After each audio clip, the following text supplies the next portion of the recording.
Oi, pessoal! Espero que esteja tudo bem com vocês. O tema da nossa aula de hoje é História em Quadrinhos, as chamadas HQs. Ficou curioso? Ficou curiosa? Então, vem comigo. Eu sou a professora Geisa Parente e a gente vai aprender as características principais dos quadrinhos. História em quadrinhos é um tipo de texto narrativo, então, se é uma narração, ela se passa em um determinado tempo e espaço. Além disso, tem início, meio e tem fim. Só que há uma peculiaridade dos quadrinhos para os outros textos narrativos que a gente já viu, aqueles textos em prosa, que são estruturados em parágrafos. Os HQs são organizados em quadros. A história ela é contada em quadros, em uma sequência. Então, no caso aqui, a gente tem um HQ, né, uma tira do Chico Bento, que a gente tem 3 quadros. Tá aqui o primeiro, o segundo e o terceiro. Muita atenção, pessoal, quando a gente vai analisar quadrinho, quando a gente vai estudar, quando a gente vai ler, como é um tipo de texto muito visual, a gente tem que prestar bastante atenção, principalmente na fisionomia dos personagens, né? Nas expressões que o rosto dos personagens revela. Então, vamos lá analisar os quadrinhos, né? No primeiro, a gente tem aqui o Chico Bento e o Zé Lelé. Vamos ver aqui que o Chico Bento, a expressão do rosto dele tá o quê? Tá feliz. Ele chega com 2 copos de leite e diz: "Toma um leite, Zé Lelé."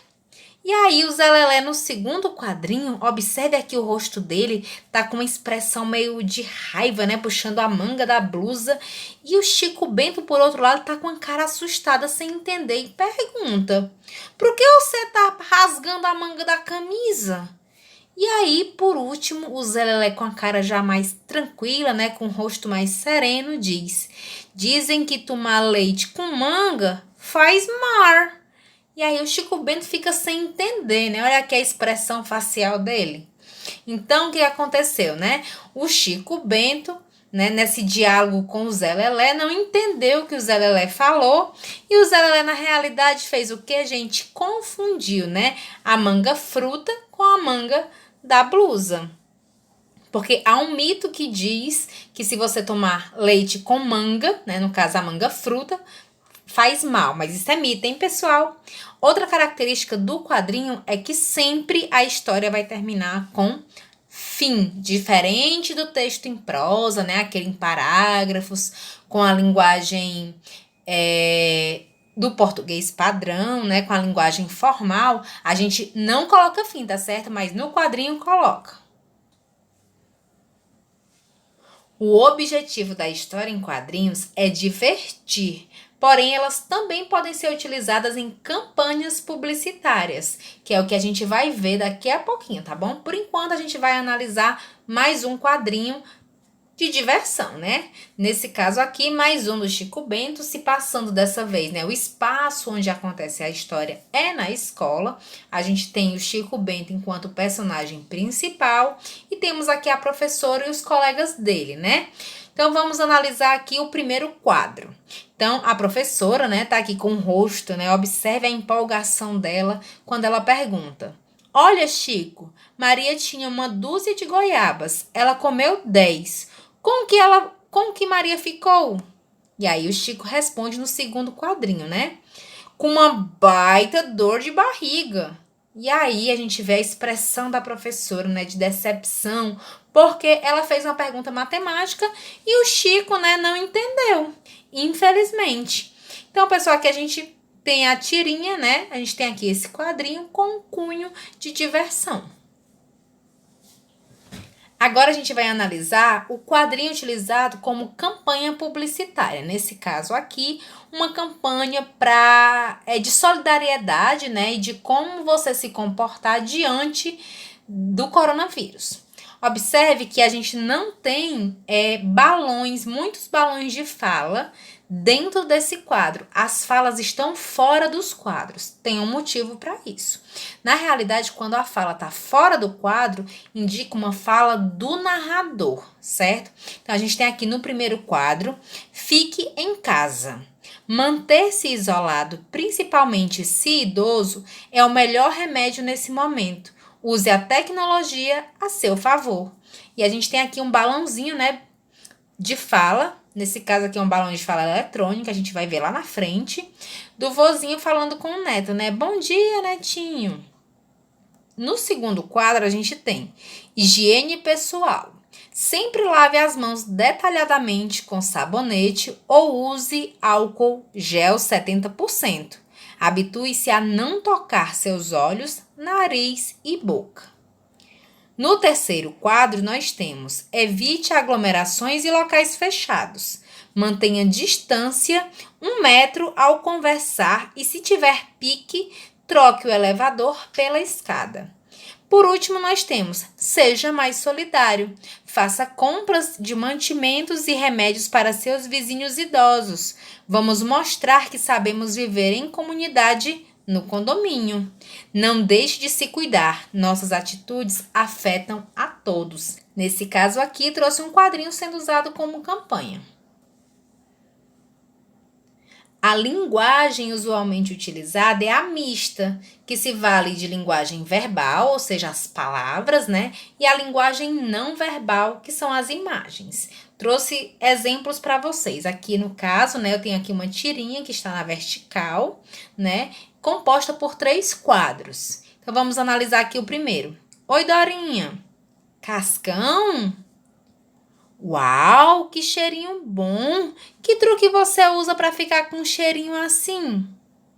E aí o Cebolinha revela a verdade, né? Ficar contra o vento. Observe aqui, pessoal, essas riscas, né, que passam aqui, que levantam, inclusive, o cabelo da Dorinha, quer dizer o quê? Que está ventando. Observe também o rosto do Cascão, né? Que ele tá aqui, no caso, envergonhado. Porque o Cascão, como não gosta de tomar banho, né, é para estar fedendo. E na realidade, a Dorinha, que é deficiente visual, ela tá sentindo o cheiro das flores. Um outro exemplo que eu trouxe para vocês, dessa vez aqui é um quadrinho que só usa linguagem não verbal. Ou seja, ele é estruturado somente com imagens e dá para a gente entender perfeitamente a mensagem que quer passar. Então, vamos lá, nós temos 3 quadros, né, nessa tira, nesse quadrinho. Então, aqui o primeiro nós temos a Magali plantando uma árvore. E aí, no balãozinho lá em cima da cabeça dela de pensamento, a gente já vê aqui, ela tá pensando na árvore cheia de frutos. Por quê? Porque a Magali gosta de comer. Então, ela já tá pensando nos frutos que ela vai colher lá na frente. Já o Cebolinha tá pensando em quê? Pensando em armar um balanço, né, quando a árvore estiver grande, para se divertir. E por último, o Cascão plantou uma árvore, né? Uma planta bem diferente. Ele plantou aqui um cacto. Qual é a característica do cacto, gente? Um cacto, ele não gosta de muita água, né? É uma planta da caatinga, né? Que não gosta de muita água. Então, o Cascão pensou o quê? Que essa plantinha era igual a ele. Então, se chover, ele vai estar lá, ó, protegendo a planta para ela crescer firme e forte. Então, os dois vão estar protegidos da água, tá certo? Então, trouxe aqui uma tira, né, com uma linguagem não verbal para vocês. Geralmente, o texto utiliza discurso direto, ou seja, não há narrador. São os personagens que estabelecem um diálogo entre si. Para isso, há a utilização de balões. A forma e o contorno deles representam a expressão desejada no momento da comunicação. Nós temos vários tipos de balão e a gente vai ver aqui alguns exemplos deles, tá certo? Então, vamos lá. Aqui, o primeiro, eu tenho balão de fala, que são balões com linhas retas, né? Eles representam a fala comum. Então, eu trouxe aqui um mais arredondado e o com uma forma mais retangular, né? Então, aqui, olá, tudo bem? Estou bem. Já esse outro balão, também com linha reta, mas que a pontinha dele, né, tem o formato de um raio, indica o quê? Indica uma fala eletrônica, certo? Já esse balão que tem várias pontas indica a fala simultânea dos personagens, ou seja, tem mais de uma pessoa falando ao mesmo tempo.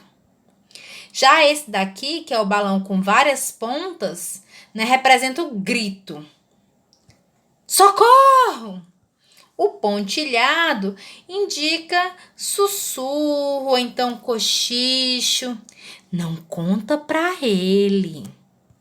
E aqui eu tenho o balãozinho de nuvem, né, que é super comum, o balão de pensamento. Ai, que sono. Outra característica dos quadrinhos é o uso de onomatopeias, que é uma figura de linguagem que consiste na utilização de uma palavra especial para representar um som específico. Por exemplo, fum fum, que é o som da buzina, ou então bang, né, que está relacionado a um som de tiro. Trim, trim, que é o barulho do telefone ao tocar. Fum, né, que está relacionado aqui a uma pancada. Ou então aqui outros que eu trouxe também, glump, que está relacionado a medo, ou então raiva, chomp chomp, onhaque, que está relacionado aos sons realizados quando a gente se alimenta, sniff, sniff, ou então buan, buan, que está representando o choro, ou ainda que está relacionado ao frio. Então, isso daqui é exemplo de onomatopeia, certo? Trouxe aqui para a gente analisar um quadrinho da Turma da Mônica utilizando onomatopeias, né? Ele é composto por 3 quadros e aqui vamos analisar todos os detalhes. No primeiro, a gente tem aqui a Mônica com expressão bem raivosa, né? E a onomatopeia é né? Ou seja, representando raiva. Agora, por que ela tá com raiva? O Cebolinha tá fazendo bolha de sabão, mas observa, ó, o formato da bolha tá parecendo com quem? Com a Mônica, por isso que ela tá chateada. No segundo quadrinho, a gente tem pou. O que essa onomatopeia está simbolizando, né? Uma pancada. E aqui no último quadrinho a gente pode ver o resultado, né, da pancada. O Cebolinha aqui no chão com as estrelinhas voando, né, de bolha de sabão acima da cabeça. E ele no chão aqui arrasado porque a Mônica com certeza, né, com a raiva que estava, deu-lhe uma surra com o seu coelho. E agora, pessoal, para finalizar, a gente tem aqui, né, no finalzinho, só para a gente relembrar, o The End, que é fim, né? Então, finalizou aqui o quadrinho, só pra gente lembrar, tá bom? E agora, pessoal, buã, buã. Nossa aula acabou, mas não fica triste não, tá certo? Depois tem mais. Se você gostou desse vídeo, curte, compartilha. Se você ainda não é inscrito no nosso canal, aproveita e se inscreve. A gente vai ficando por aqui. Um cheiro, tchau!